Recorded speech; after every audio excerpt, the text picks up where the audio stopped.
सुविख्यातं सूत्यं सोष्यामि नामभिः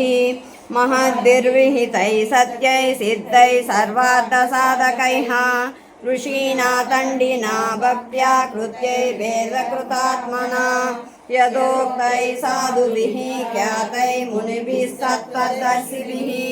प्रवरं प्रथमं स्वर्गं सर्वभूतहितं प्रभुं श्रुतैः वरयैनं भवदेवं भक्तस्त्वं परमेश्वरं तेन ते श्रावयिष्यामि यद्ब्रह्म सनातनं न शक्यं विस्तरात् कृत्वा वक्तुं सर्वस्य केनचित् युक्तेनापि विभूतीनामपि वर्षसरैरपि यस्यादिर्मध्यमन्मञ्चासुरैरपि न गम्यते कस्तस्य शक्नुयाद्वक्तुं गुणान् कार्तेन माधव किन्तु